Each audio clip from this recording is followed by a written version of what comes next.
TheBoxingHour.com here with one of the busiest men in boxing, especially this week in Las Vegas. Multi-time trainer of the year, Bob Santos. Bob, how's it going? Everything's fantastic. Good to be here with you. The big fight this Saturday, just 4 days out at T-Mobile Arena in Las Vegas, PBC on Prime pay-per-view. You have your charge, David Morrell, in a light heavyweight unification bout that the boxing world has been clamoring for a while now against also unbeaten David Benavidez. How's everything going into the fight coming this weekend? Fantastic. I'll be with him a little later tonight, training with him with Ronnie Shields, so we'll be ready to go. I think it's going to be a fantastic fight. I've told everybody, everybody's saying it's a 50-50 fight, and anything can happen in a fight, but I will say this, I'll give you the caveat. The caveat is Morrell has more paths to victory than Benavidez does, because he has more athletic ability. He can do more things on angles. He can do more things in turning. He can fight off the back foot. But at the end of the day, we'll see how it plays out. And you're saying that from experience because you also worked with Benavidez before. And how does that experience affect the game plan going into this fight? Well, definitely. I was fortunate enough for a time to watch him many sparring sessions. I actually lived with him for a time, so I was able to see him day to day. He's one of the best that I've ever seen. There's no two ways about that. Benavidez is an incredible talent. I used to say he's like a savant in the ring. But that being said, you can't teach athleticism. And David Morrell's got the best feet in the business, and it's going to play out in a big way because they're going to find out he can do many different things than what Benavidez can do. This is going to be both fighters' second fight at the 175-pound weight class. How is your David dealing with that weight now that he's moved up to light heavyweight, second fight out? I think everything's fine. Obviously, you got to get comfortable, get your feet wet in the first fight that he did with Hot Rod. Hot Rod is no easy guy to wet your feet with in the first pro fight at 175 pounds. I think Hot Rod's a tremendous fighter. You could look at the fight with Brown, his argument that he probably won that fight. Yes, Benavidez ended up stopping him, but in that fight he was doing very well. And he hurt Benavidez a couple times in that fight too. So to me, that's really probably his only loss of his career. He probably learned from that. And going into the fight with Morrell, obviously, he had the experience. He's been in that weight class. But Morrell still did what he had to do, got the W, won it convincingly, and now he's a 175-pound champ, and we move forward with the Benavidez fight. You've been with Morrell a long time, since the Gavronsky fight, December 2020, it spans 8 fights. How has this camp been compared to any of the others?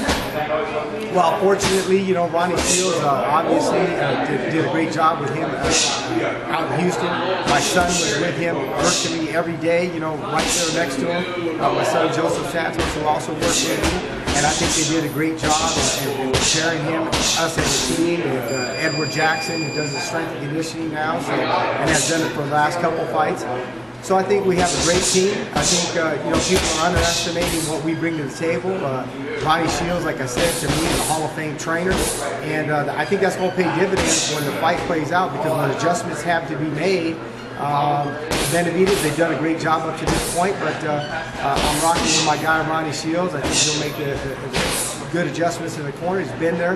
You can't buy experience, and like I say, you can't buy the experience, but you won't pay for it one way or another, and Ronnie has it.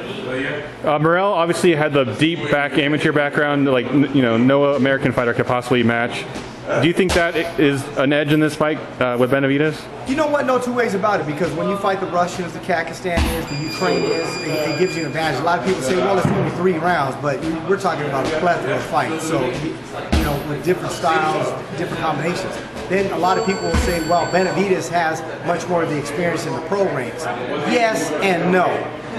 Because if you look at it, Morrell has fought since his 3rd pro fight, championship fights, right? So if you look at Benavidez's record, yeah, you're 28-0, 29-0, whatever the case may be. But some of those fights on the record early in the career, you're fighting a guy that's like, say, 2-8.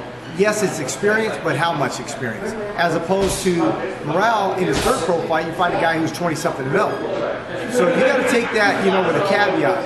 And also, I believe, Morrell brings much more to the table than people think, not just with the amateur and the professional experience, just by being in the gym with Ronnie Shields and the types of guys that he's been sparring.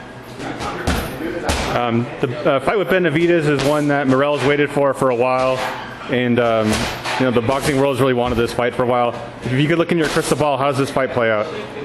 Well, like I said, anything can happen in a fight. One punch can change anything at any given time. An injury can happen in the fight.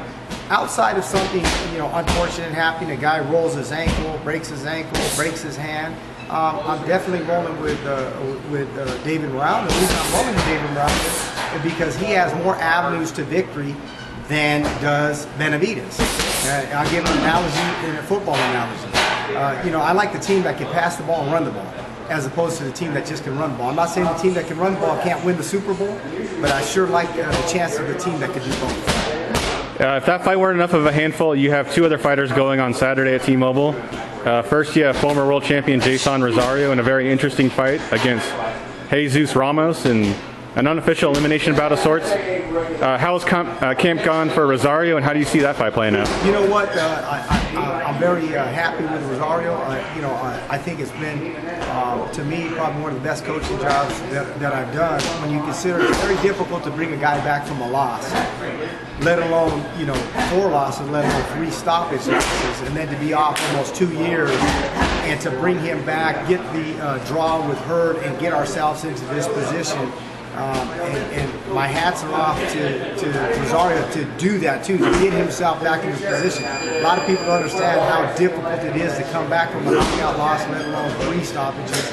And for him to get himself back into this position on pay-per-view, my hats off to Jeison Rosario, the work that we've been doing together. And so I think it's been a great relationship so far, and hopefully we're going to continue to make that run come February 1st.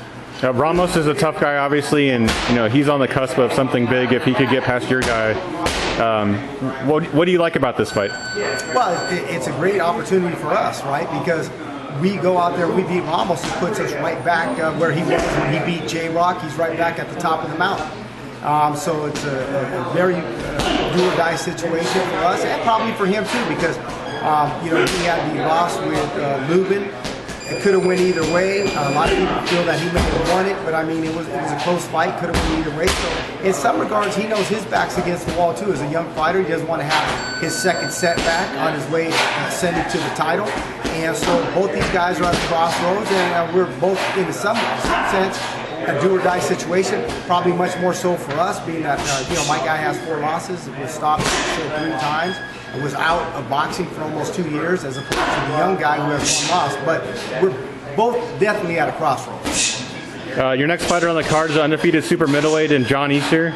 He gets his first fight in his adopted hometown here in Las Vegas against a step up of an opponent a little bit, Joseph Aguilar. How is Easter looking heading into this bout? Easter's looking fantastic. I love John the Candyman Easter. He's looking fantastic. He's putting in the work every day. Him and his strength coach, Benny B. We got one of the best strength coaches in the business. Also was working with Rosario. So we're very fortunate to have Benny B with those guys, getting them going. I think we're going to be in great shape. I think you guys will see a lot of action. They're going to have the endurance, the ability to throw a lot of punches, and that's what we expect him to be. Entertaining, moving his hands, fast feet. So people are going to be very entertained with John the Candyman Easter. All right, so there you go. A very busy Saturday night coming up for you. Good luck with everything you have, and thanks for taking out the time with us today. At Bob Santos Boxing. Let's go, baby.